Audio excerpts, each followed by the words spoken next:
Good evening, everyone. Welcome to the Business of Property. I'm Cheryl Leong, and you're probably on Property Development Australia Facebook page. Hello, everyone in LinkedIn land as well. I hope you are all doing well. I'd love to hear who's here with me today. Drop a comment below. We're running a little bit of a different business of property. And today I want to be able to share my journey in property. I've been speaking to a few people lately. Um, and one of the things that's come up, particularly because I put a post up last week, was it last week or the week before? And it was part of the business of property around a research package that my other business, the Growth Hub, offers to property developers. And it was a huge sort of response to that. And I've been on lots of calls with developers over the last week. And one of the things that keeps coming up is um, people sort of getting a bit stuck in their development journey. A lot of the people that I've spoken to either work full-time jobs, and they've either been they were really sort of just looking for solutions to have someone help them move them forward more than anything else, rather than the actual solution of what we had to offer, which was sort of help with research. So I want to be able to have this session to share my own property journey in the hopes that it will, that you in the community, some way or form, if you can, if that resonates with you, because my property journey has been much about property growth and development as much as it is property development. So this is an opportunity to ask any sort of question that you want. Keep it PG. But this, if like I'm often interviewing people, and if they have any sort of questions that you have about, how I got into the property space, but I'm just going to go through a few things here. And excuse the screaming children; they're in holiday mode and probably beating each other up as kids do. Um, but yeah, so here we go. Um, I started in, I guess the question I often get asked is how did I get started in property, and why why property? I As a kid growing up in I grew up in Singapore, but I was originally from Malaysia, and my dad had a business in construction. So back in the good old days, he used to drive us around, when he was looking after us, around to his construction sites. And back in the good old days, when there wasn't very much OH&S in Malaysia, you could bring kids along to the site, making sure that they had a hard hat, so a very ill-fitting hard hat, and he would take me along to sites. And quite often, I guess my brother and I, or it was just me, I can't really recall. But we would sit in the back of the car waiting for him while he went out to have quick meetings with whoever it was, the foreman on the site or whichever. And I'd sit in and in Malaysia, it's not the coolest place in the world. A really hot, sticky car. Um, and I would peer out of the window of the car and look at these enormous structures being put together. And my dad's business has always been in facades. So anyone that understands facades, I only really understood, in the last 20 years what he what he did. But he deals with a lot of, the outsides of buildings. Um, so, if you're talking about, so he used to work on um, airplane hangars, the facades for big high rises, for manufacturing plants, industrial buildings, things like that. I remember there was a Silicon Valley type development in Malaysia, and some of the sites that he was at, it was about the erection of these sort of like mirrored facades. So it was always about the outsides of buildings. That's something that my brother's involved in as well. Our family's very much been in that business. So I remember being surrounded by buildings all the time and seeing them come together, I was always really inspired by the fact that there were so many people on site, that these things were made by hand, that there would be hundreds of people that were involved in the creation of these buildings that would create um, some sort of a function.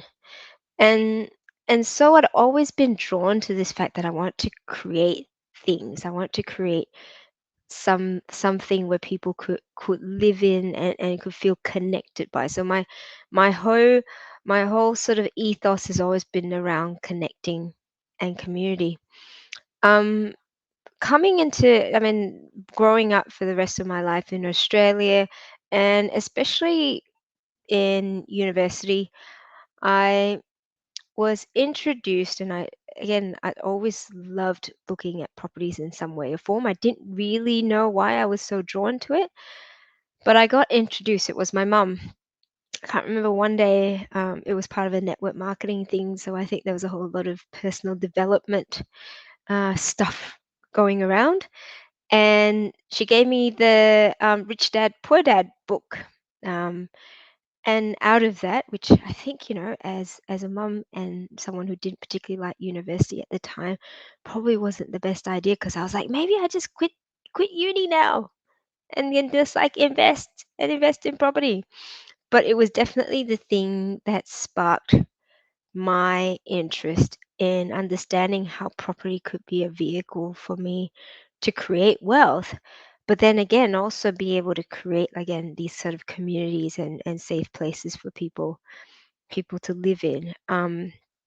Because here's the other thing: when I grew up in Singapore, we never owned property. We always rented, and we moved around quite a bit. We had quite a few different homes, and I love that some of the places that we lived in, that we were able to go out freely and mingle and play with our friends.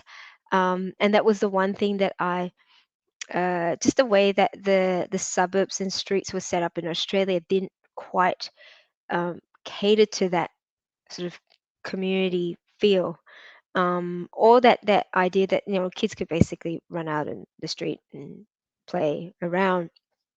It was just the way that the streets in the suburbs were built. And so I was like, I had such a great childhood in these sort of like condominium type models, where there was small communities, and had a little shop, had a playground. Some of them had little ponds, which again, OH&S wasn't such an issue back then. But as kids, like, we would catch up at 4 or 5 in the afternoon and play till your mum screamed out for you to come for dinner. And so this whole idea of having that a safe place for children and families to connect with, or really resonated with me, and something that I really want to bring into um, to fruition into Australia as well. So, whole rich dad poor dad thing, I started looking at property as ways that I could invest in property, that I could purchase property. Um, However, being at uni and being a good Asian daughter, I didn't work very much. And if I did, at my years at the time, I wasn't earning enough to really save.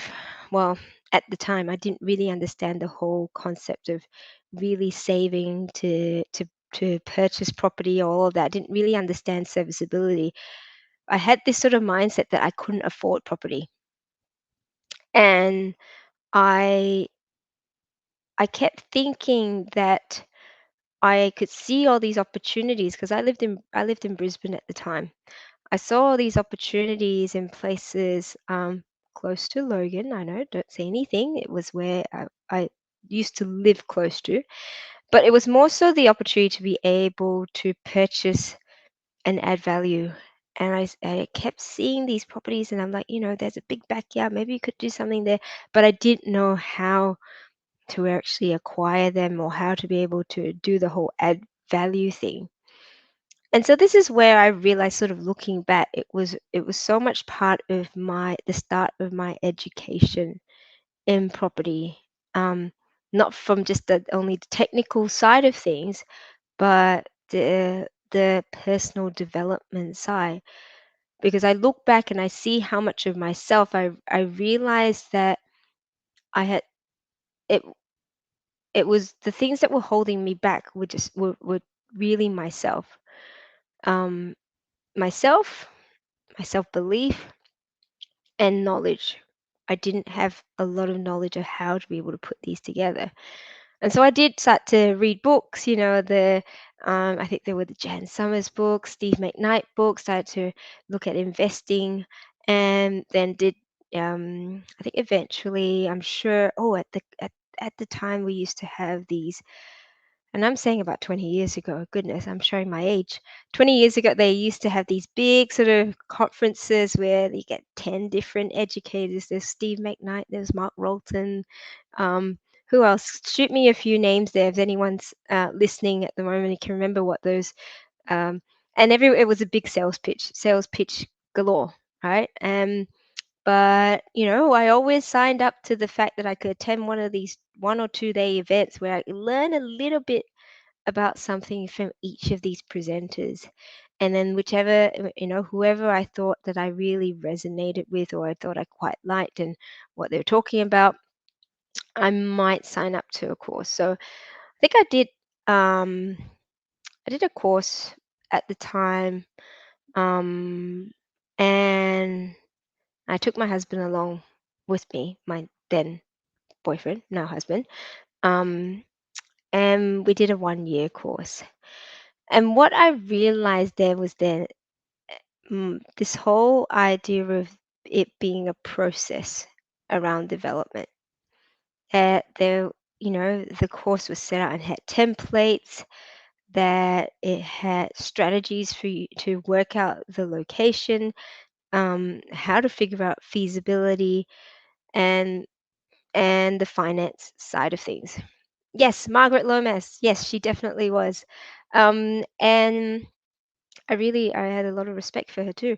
Um, so that was, we got these huge folders with lots of pages in there. So that was my first foray into structured form of education. And admittedly, like I needed lots of mentoring at the time, and I was keen as mustard. Like I wanted to be able to have someone that, I'd find a deal. Like I was really hungry to be able to secure our first deals, and I'd be looking at projects. I think we moved to Sydney by that time. I moved, and then I moved to. We would visit Brisbane. One of the places that we looked at was it Toowoomba? No, Ipswich. So we went to Ipswich, and we put down offers on different sites using our templates. And obviously, suffering from FOMO, we want to put in offers on as many properties as we thought, but we did our numbers and everything. Um, and unfortunately, at the time, like the mentoring was not, I don't particularly think it was great. I don't know if I like to think that things have improved since then. This was sort of 15, 20 years ago. Um, but really, I didn't feel supported at the time.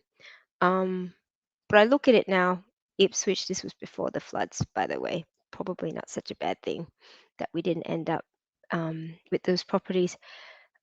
But what it did allow me to do is continue to keep searching for properties, continue to keep refining my skill around looking for development sites and learning, because to be honest, I had NFI about the build cost of things, how subdivision costs.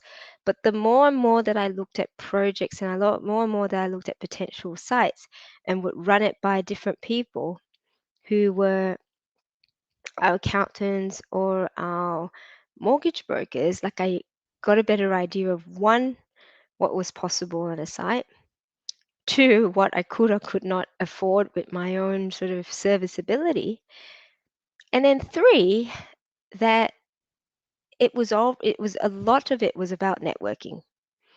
A lot of it was around being able to then speak to one person and then another person and building your team.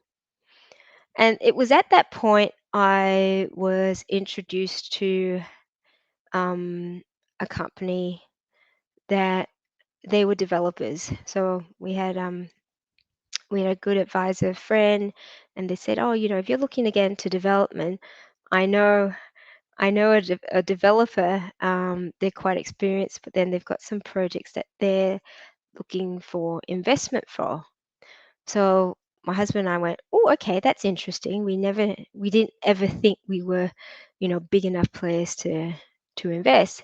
But again, started that conversation around maybe if we didn't have the skills and ability to find, or more so the management side of things, because we both worked full time, and it was going to be sort of our first projects, that we said, why don't we just partner? Maybe we partner up with someone who does look like they know what they're doing. And so we went down this path of meeting up with the developer. Um, my husband and I would still look for sites, but effectively, again, one of my first experiences were into joint venture agreements. Was this, idea of there being a money partner and then being the other partner that does the project management and the execution. Um, And so we went into a joint venture partnership, as being myself and my husband, being the serviceability, and the equity partners, and then the developers being the joint venture, well, the actual PMs, the project managers. Um, and we went to, so this was around 2007, 2008, and we went to all sorts of auctions at the time, um, being really close, missing them. There were lots of Chinese investors at the time, so a lot of us were quite, we found if we ever went to auction and we had investors who were actually directly from China coming in, that we we would actually miss out.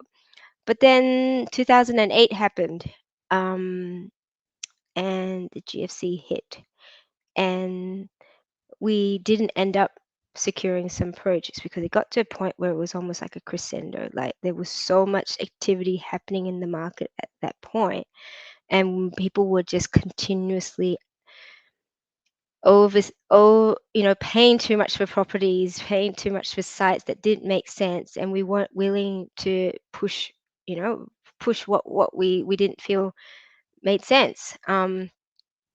So 2008 hit, GFC, and my husband and I made the decision that, "Nah, we're gonna actually pull back." Um, and at the time, we had started to buy investment properties. Actually, it was before that we started buying investment properties.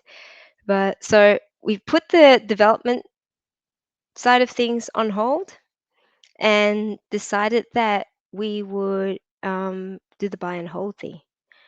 But of course, as investors and as new investors, we bought negative geared properties. So we had quite a few negative geared properties, and we also started to live off bread and water for a few years, until we hit the point that we hit our serviceability ceiling. And we went, this is not sustainable. We're supposed to have, we've got all these properties, yet, and we were renting at the time, so we were investing. We thought, that's excellent, we're on the right path, well, path to freedom. At the time, we had 4 properties. We were looking to purchase more, but we couldn't, and we were always having to pay out for things. So we then made the decision one year, and I remember this was before the Brisbane floods, because we sold a property that was in Brisbane just before the floods, and I'm talking about literally a few weeks before the floods. So that was like, whew, that was lucky. Um, and we basically liquidated all our properties so that we could start fresh again and reassess our whole strategy into property and what we want to actually build um, in our portfolio, and and what our vision of what freedom meant to us. So, I mean, to be honest, we went quite quiet on property for a few years, mainly through sort of the GFC. We had our first child and everything else.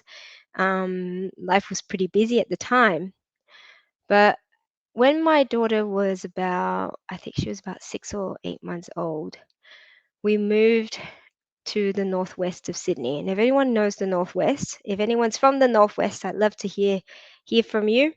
In the comments, there was a whole lot of development happening in the northwest of Sydney, subdivisions galore. So if anyone knows like the Ponds, Schofields, not actually even Box Hill, it was the Ponds, Schofields, Riverston, and then it moved across to Box Hill. But we lived close by. We had a property that we purchased quite a few years ago that we rented out for a long time, and we decided since we were growing a family, we would move into this little McMansion. Um, it has worked well in your favor. I'm hoping so. I mean it did. It really did. It gave us a bit of time to reflect on what we were doing, but also it had opened our eyes to a better, like, it just didn't make sense to us because we were constantly having to come up with money out of our pockets. And I'm like, this is not sustainable. Doesn't make sense. Although we really like tax time, but it was like it just didn't quite make sense. And it felt like we just had to wait for the properties to increase in value before we could do the next thing. And it just felt like such a slow strategy. So like I said, we sold everything, thankfully. um I like to think at the right time. So what that meant was when we moved to the northwest and we started seeing all this subdivision happening, and I was really interested because when I started learning about development, I had thought that I could only do duplexes, one into twos, and I saw these, like, I was like, how are these people, like, how are these developers, are these like multimillionaires that are doing these? I can see like blocks of land, like 45 lots, 100 lots, there's 20 lots here. How are people funding this? Is there like money trees that I'm not aware of? And I got to know someone at a property investment seminar. Oh no, it wasn't a seminar. It's like a fair, or and and we start talking because he lived in the area and all that. And he basically said, "Oh yeah, some investors and we've pulled together and we start developing. We've got a project that's got 45 lots that we've invested in with the developer." And I sort of went, "Oh, that's really interesting." And another sort of revelation going, you don't have to do it alone. And you can have, like, you can be with other investors and develop and subdivide, more than, and you could do more with others than by yourself. These were friends that he knew, that they invested together. It was a developer that they knew well as well, who was also a builder. And then that's when it really opened my eyes up to what was possible in the development space. And it was about solution finding more than anything else. Thinking outside of what you think is possible and surrounding yourself with people who are doing different things or doing things that are, I guess, bigger than what you think you're capable of doing, and banding together to do things together. Um, and that started me on the path of, again, really understanding how subdivisions happen. So I didn't, again, really didn't understand, like, physically, how do you actually cut up. So what I did, and anyone that's here, if you're starting up in your development journey and wanting to learn, like, it was part of my learning of development and the DA and CC process. I would drive around or walk around with my little daughter in my little carrier, because she had to sleep, right? So walking is really good for babies. Walk around and look at some of the sites, which I thought, oh, there's development happening. I'm going to go into the council's website and look at how they're actually putting these things together, like, the things that they're submitting, the drawings, how many lots they're getting out of one lot. And I had RP data at the time, so that was the basic tool that I had. And I would measure it out. Did you do a course or had a mentor? I did, Sabot. If you recall, it's the course that you're doing at the moment. Um, and but no, at that time, when I started doing the subdivisions, no, I did not have a mentor at the time. Oh, and that's a good question, because at the time I actually felt, um there were two things that I felt. This is the mindset sort of thing. One, that I actually felt that because I didn't have a really great experience the first time with my mentor and the course that I was in, I felt that I actually had to do it alone. I actually had to find out the answers by myself. And there was a part of me that felt that developers actually wanted to hold on to all the IP and didn't want to teach anyone else. I had that was my mindset at the time. And I think the other side of it was also my belief that if I asked someone, that I would look like I had no idea what I was doing, which is probably true, but I didn't want to look stupid. Um, and and so I the way, and I probably learned in a really slow way, because I did a lot of the groundwork myself. And I go to council, I look up who the planners were, who were the on the DA, who had submitted the plans, and so on and so forth.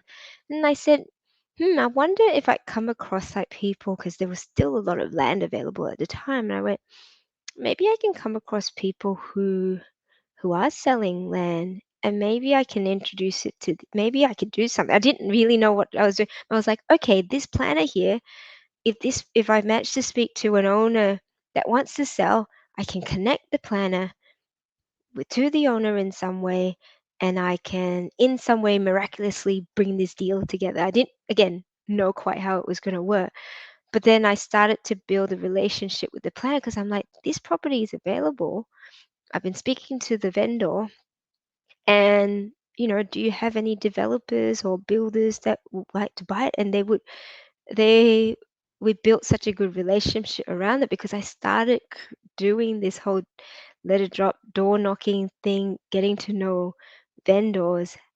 And then this planning company who had clients, um, wanting land. So we created a little bit of a relationship there. And again, I had no idea to how to actually put the sites together, but I was like getting educated in how to put feasibilities together, educated in assessing blocks of land to make, an initial assessment as to whether a particular asking price was reasonable, how people would format, offers, and option agreements. So there was a huge sort of slow, but also well, I'd say slow, but it was quite a steep learning curve, by actually going out and talking to, and understanding as well how to craft offers and terms that would be workable for both the owners and the developers. Because I realized again that you need to be able to give people time to get development applications across the line, to do due diligence, and to get finance in place. Um, and so I started to do that, putting sites together, developers, builders, and start working for developers, as well.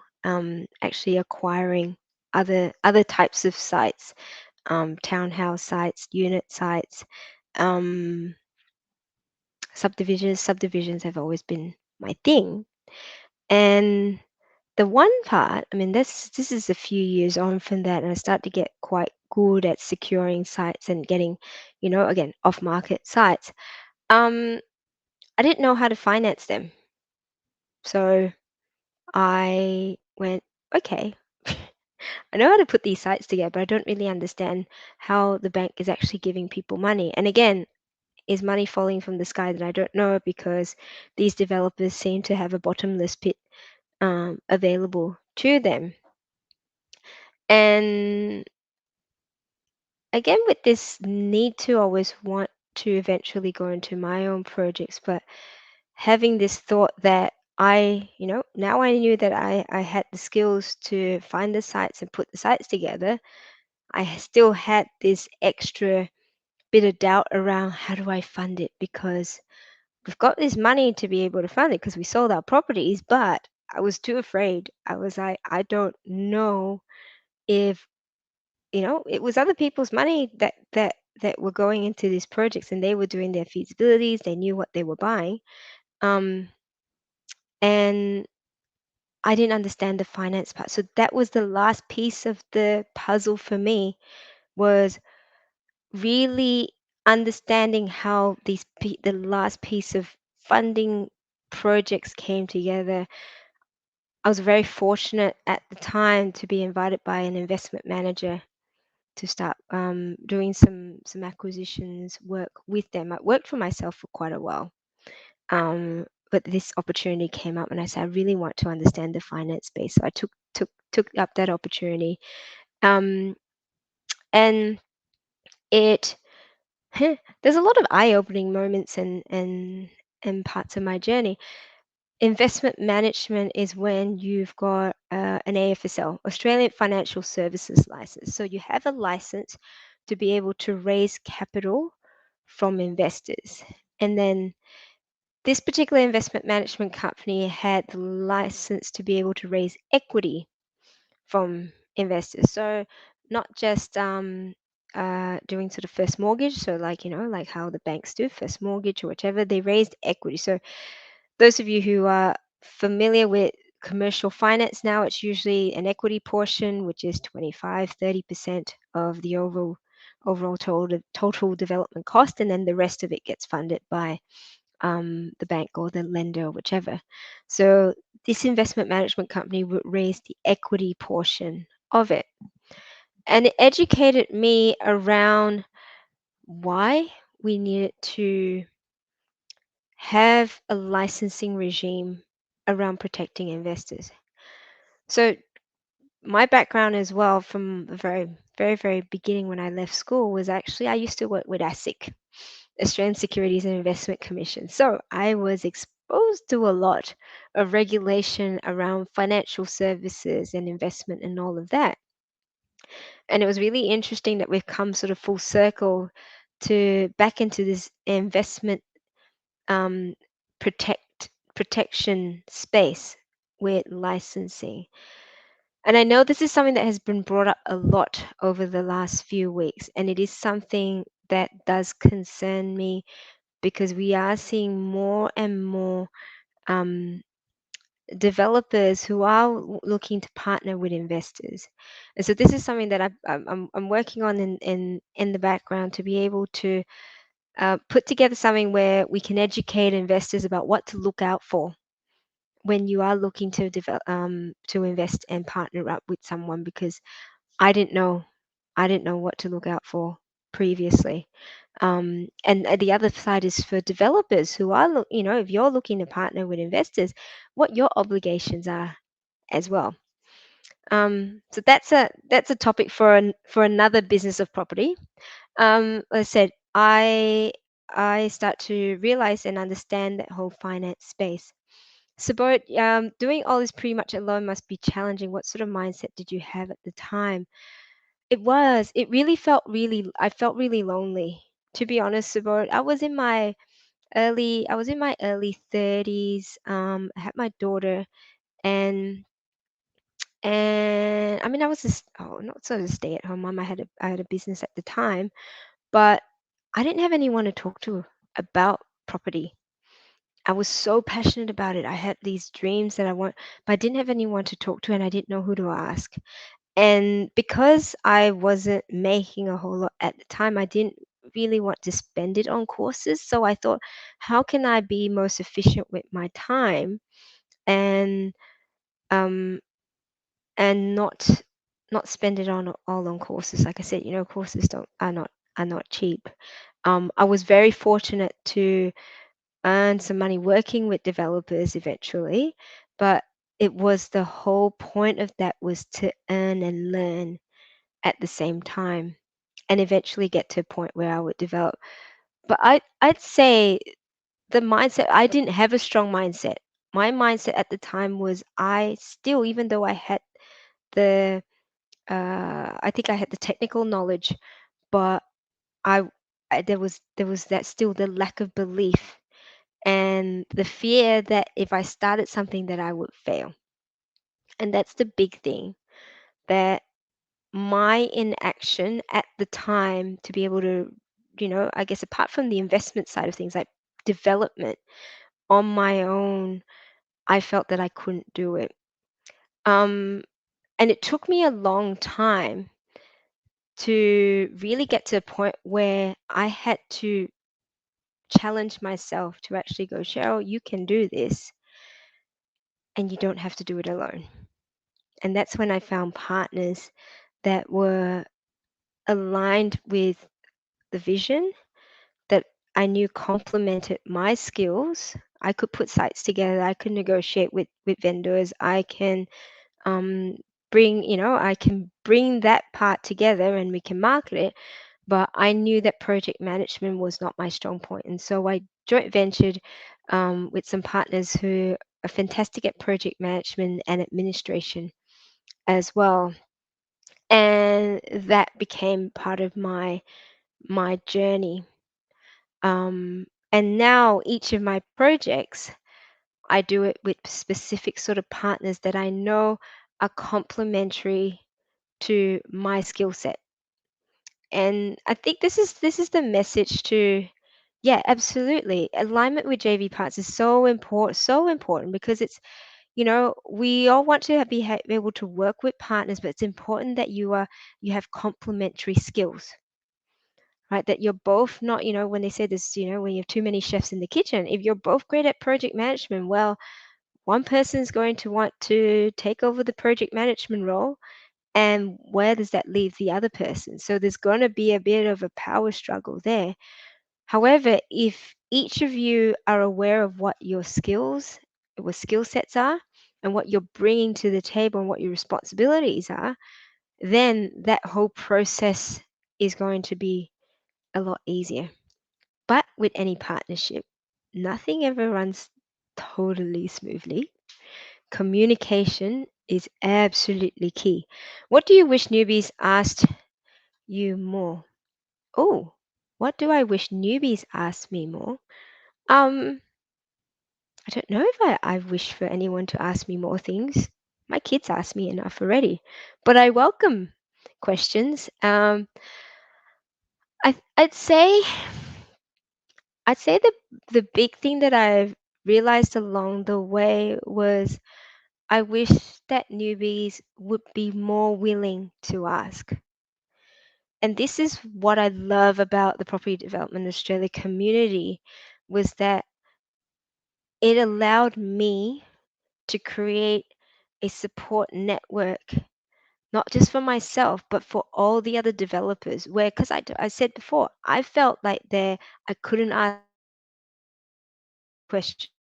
I felt that I would be judged if I asked questions. And yeah, this is a mindset thing, but I know from the when early on, when we only had a few, I say about 300 people in the community, that I would get so many messages and I'd say, hey, this is great you're asking me questions. To be honest, I'm not the expert. Put it out into the community. And you realize then it was giving people the permission to feel that they were able to ask questions, share their wins, and get the support that they need by people who are their peers, who are in the same boat, that we're all learning together. So if there's anything that I ask newbies to do is, one, have the courage. Like if you've got a big enough why that you're getting into property, stick to it, and don't be afraid to ask questions. Share your journey with others. What were your biggest challenges as a budding developer? Say top three. Um, the biggest challenges I'd say is really understanding the technical side of what to look for in um, the feasibility side of things. Like, what are the numbers that come together for to make a development work? That was probably the trickiest thing, and that to a certain extent was why I really liked subdivisions, because particularly when you've got subdivisions where they're a fairly sort of decent size, I'd say 20 lots or 40, 50 lots or so, and 100, like essentially the development costs for constructions and civils tend to be, I mean, if you're talking about a fairly flat piece of land, you've got services like, services available, like it's about the same. But at the time it was sort of 60,000 plus GST sort of thing. And you knew what your contributions were. So there were less variables with subdivisions, and I still feel that that's the case.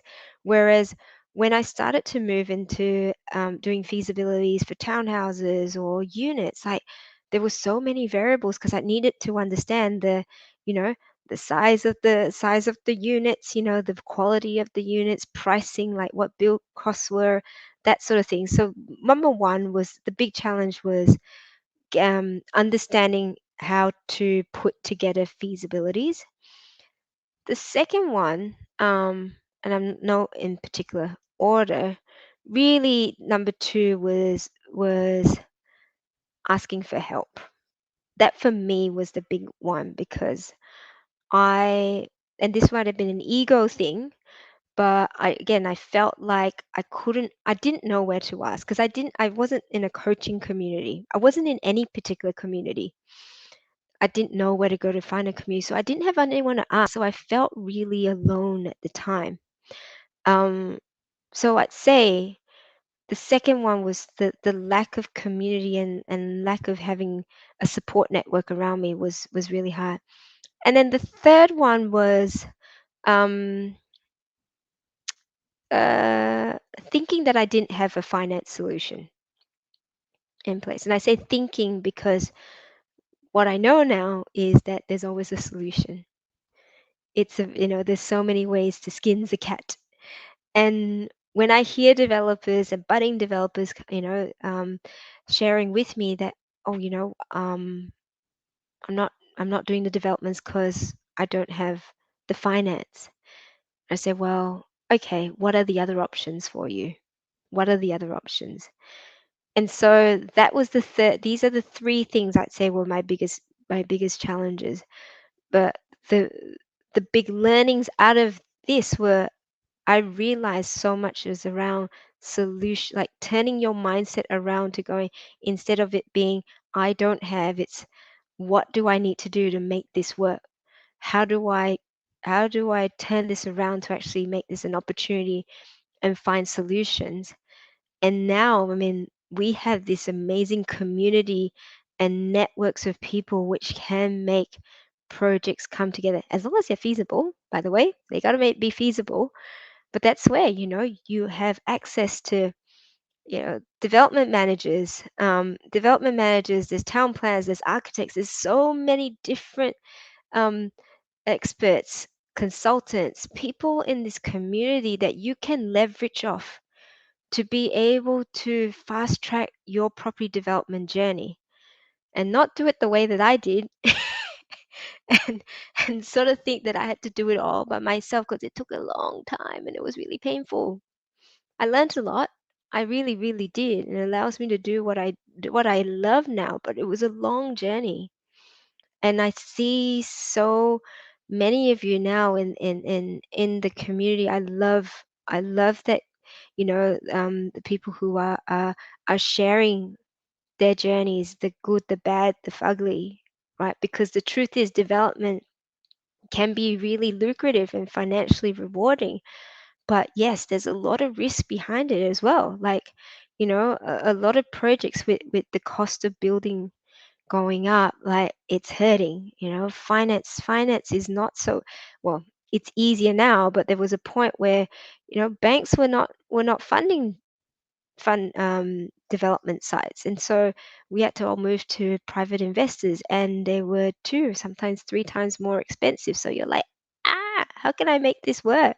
So you know, um, it's really important that even if you are looking to get into investing in projects and you're not necessarily going to be the one doing the project management, that you are um, educating yourself around the development process, and that you are educating yourself to be able to identify when things aren't quite what they should be, and are able to ask the right questions of developers and builders.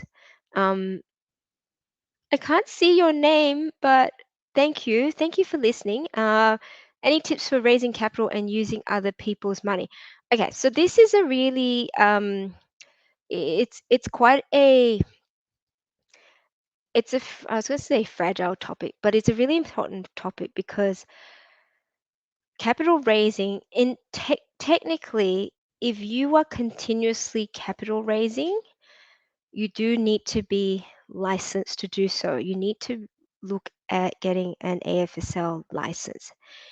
If it's your first project, if it's not a big project, you've got an investor who you know, and they are people that are going to be across the project, they're joint ventures or whichever, then ASIC, at the end of the day, it's got to be able to pass the test that ASIC will assess. If ASIC comes crushing down on you, and I've worked with ASIC, so I know how they operate. Once they have the smell of blood on there, they sort of, and it doesn't even matter whether you've done anything right or wrong.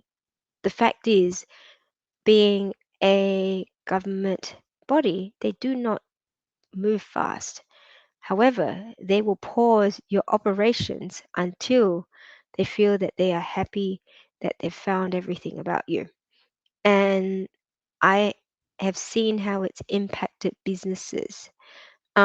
So capital raising, be really careful with how you are capital raising, and make sure you're running this by how you're capital raising by your legal, that your lawyer, your legal practitioner, and find out if you are within what they call the 2012 2012 rule, which is, in short, you can raise $2 million within 12 months from 20 people.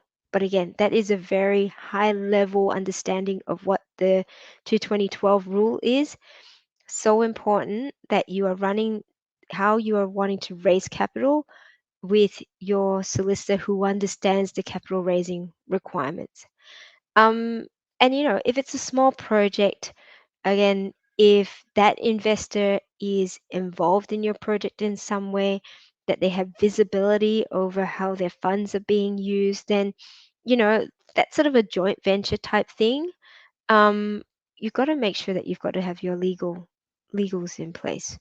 So we've talked about this a few times. Your joint venture agreements, um, and they have got to be. You make sure both parties have legal representation um, before you sign those documents as well, and get some feedback from not just your lawyer but your accountant as well. If you are using money, what are the implications for them or yourself in terms of the investment as well? So um, I am looking to have a guest with us in the next few weeks about the capital raising side of things and dealing with investor funds and raising capital for investors. So look out for that as well. Thank you, Cheryl. You don't know how much you've helped me. I can't see your name, so um, I appreciate that. I said I'm hoping that this will will give you an idea of where I've come from in terms of why this community is so important, not just to me, but everyone that's part of the community. Why I know that there's so many people here that are starting up in their journey. And I want you to feel and know that, even though it's the start of your journey. Hi, Harry. It's so good to hear and see you here. It's never feel that you are less equipped or that you're a long way off. Yes, everyone's in a different part of their journey, but definitely leverage the expertise and the knowledge in this community.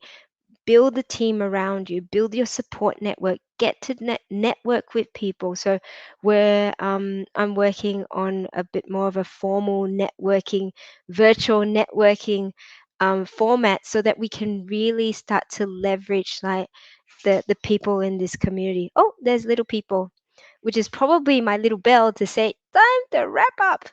um I- I'd love to know if anyone has questions for me. That like to run some ideas. I haven't I haven't done a one by one by myself here for quite a while. And Nora, love it. How can I make this happen? What would you like to make happen, Nora? And maybe that's something that we can talk about in our we'll have another networking session on Friday as well. I've got to set this up. How did you manage to fund your first development? How did you improvise, adapt, and overcome some of those financial hurdles? Um, so there are a few things there. Funding our first development.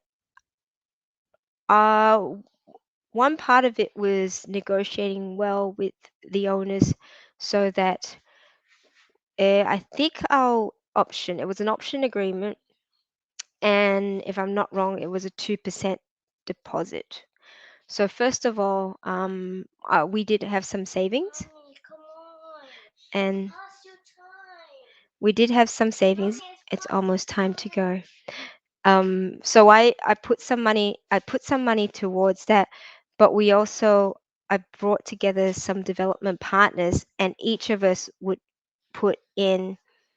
I think in total put in 100 grand together, so we had four partners. But thankfully, again, the deposit was was small, was a small deposit, and we had enough to sort of fund um, most of the development, the DA costs ourselves. And then we did have one investor come on board to put in some money. That was a loan agreement. And would I have done things differently? Yes, I probably would have probably decided I'd much prefer to have them as part of the unit trust. But again, we hadn't planned it in that structure at first. We only had 4 unit holders. So, and then the rest of it has been sort of leveraging, um, say, our equity from our properties, and the rest has been uplift from the actual development manage or the DA, the value of the property, and the rest is from finance, um, in terms of the first mortgage and construction finance. So you don't necessarily need hundreds and thousands of dollars to get into development. It's it is about being aware of the different ways that you can cut the cake. So it can be that you put in some money, you've got partners that put in some money, and then you have a project manager, or the other way where you've got people that put in money and then you've got the project manager. How do you improvise, adapt, and overcome some of those financial hurdles? This is the part I find really um, quite fun and interesting at the moment. And I'm very blessed to say that I've got some very good contacts that I've made over the last few years who are great at finance. and I'll present a project to them, and I'll tell them the numbers, and I'll tell them, with our partners, our partners have this, they've got this much assets and liabilities, yada yada yada. And they're the ones that do all the thinking and come back to me and say, I reckon that we can do this. This is the proposal that I have. This is the term sheet.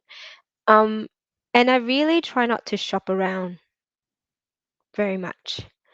I really like to work with a few people that I know I can trust and I know that are going to work for me, and with me, because they want it to be a long-term relationship. So, and it's again being open to different ideas and solutions, and looking at things differently, because sometimes you've got equity in your property you might be able to leverage, or whatever that might be. So it's again, it's all about going, I believe there's solutions, maybe I can leverage off the brain's trust around this community to find out what those are. Hi Jurgen, good to see you. Thanks for this network. No, thank you all. Thank you all. So, I hope that was helpful. I hope that gave you guys a bit of an insight into who I am. I'm also a mum, obviously, and I still have this big dream of creating a community. My big dreams, and I'm going to share a little bit. My big dreams is creating sustainable master plan communities, where you've got big sort of your community vegetable gardens, where you've got community centers, big playgrounds, people, picnics. People can come together when we're all out of this lockdown, where we really support each other as a community. So this is the virtual community we've started, and eventually one day we'll come together and we'll all create an amazing, amazing sustainable community as well. So thank you everyone for listening. I appreciate everyone's comments and your engagement as well. I'd love to hear. We're going to have a networking session on Friday, so I'll put some details up pretty soon tomorrow. Please join in. It was really great last week. People got to connect. Hopefully, there's some synergies there, and we're going to really grow this into something that we can do on a regular basis. So take care, everyone. Keep well. I hope you are staying safe and sane. And we will see you next week on Business of Property. Take care. Bye bye.